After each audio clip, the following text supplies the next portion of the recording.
और चलिए आगे बढ़ते हैं, बात करेंगे नेपाल की, जहां पर कुदरत का ऐसा कहर देखने को मिला कि हर ओर सिर्फ तबाही का मंजर इस वक्त देखने को मिल रहा है। बड़ी खबर इससे जुड़ी हुई बता दें, बाढ़ के बाद नेपाल में 8 जिलों में हाई अलर्ट जारी कर दिया गया है। सैलाब से 5 जिलों का संपर्क कटा है।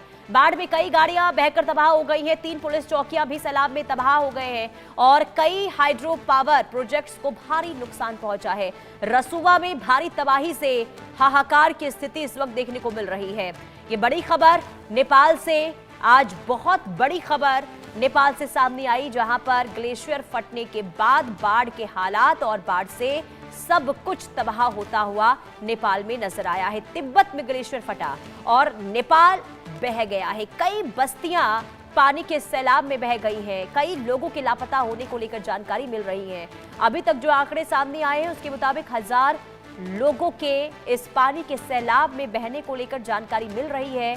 इसके अलावा इसमें 28 पुलिसकर्मी ऐसे थे जो बह गए हैं, जिनके बारे में कोई जानकारी नहीं मिल पा रही है।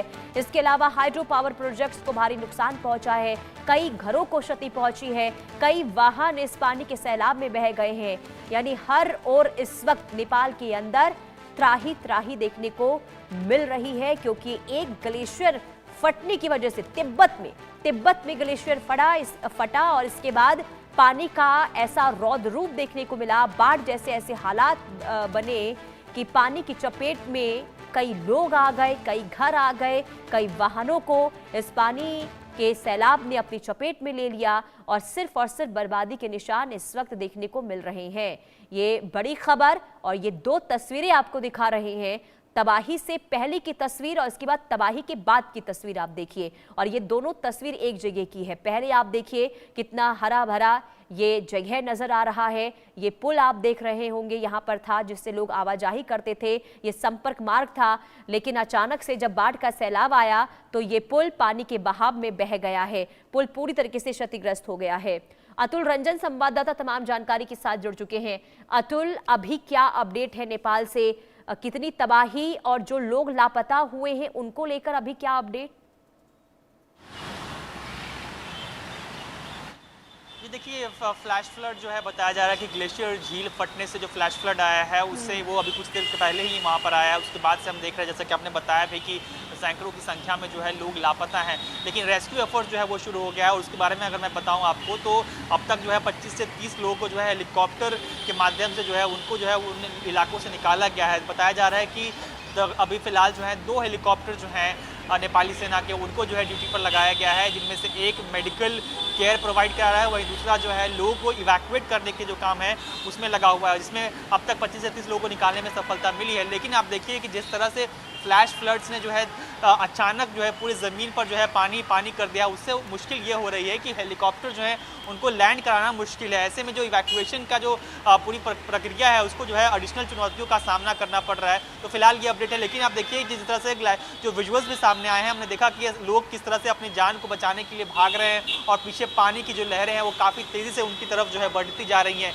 उसके बाद हमने देखा कि जिस तरह से खास करके जो रसुआ ज़िला है जो सबसे ज़्यादा अफेक्टेड है उसमें तकरीबन बहुत ही कुछ ही मोमेंट्स के अंदर जो है, कुछ ही पलों के अंदर जो है 8 से 10 मीटर तक पानी की जो लेवल है वो वहाँ तक इकट्ठा हो गया, जिससे जाहिर सी बात है जो काफ़ी संख्या में जो इमारतें थी, चाहे आप कमर्शियल इमारतें हो या फिर सरकारी इमारतें हो, जो सरकारी ऑफिसेज हो, पुलिस स्टेशन हो, मैं जो जानकारी सामने आ रही है उसके मुताबिक कम से कम 2-3 ऐसे जो नेपाल पुलिस के जो अच्छे खासे जो बिल्डिंग्स थे, स्थानीय जो चौकी थी, वो पूरी तरह से जो है सैलाब में जो है तब्दील हो गया, पूरी तरह से कोलैप्स हो गया है, ऐसी जानकारी मिल रही है। और साथ ही साथ इस घटना में जो है तकरीबन 25 से 30 पुलिसकर्मी जो है नेपाल पुलिस के, वो भी जो है वो जो मिसिंग है, फिलहाल उनकी लापता होने की खबर है। उनसे कम्युनिकेशन जो है वो इस्टेब्लिश नहीं हो पा रहा है।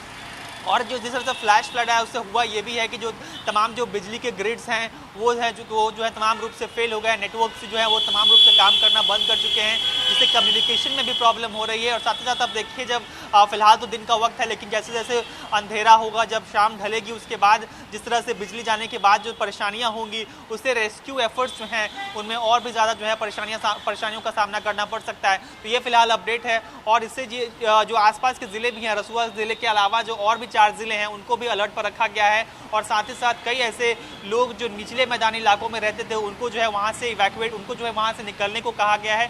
साथ ही साथ कई ऐसे समाज के लोग जिनका नदी के साथ खेती बाड़ी का काम हो रहता हो या फिर जिनका मछली का कारोबार होता है, उन सभी को जो है नदियों से दूर रहने को साफ साफ कहा गया है, क्योंकि भाटकोशी नदी जो है वहाँ पर पानी का स्तर जो है वो काफ़ी तेज़ी से बढ़ गया है। अब इसका असर आप देखिए कि सीमा, क्योंकि ये सीमावर्ती इलाका है तो इसका सीमा के उस पार और इस पार में भी जो है असर देखने को मिल सकता है। इनफैक्ट उस पार असर देखने को मिल भी रहा है, क्योंकि तिब्बत क्षेत्र जो है वो सोर्स रहा है जिस सूर्य फ्लैश फ्लड का, जहाँ पर ग्लेशियर फटा है।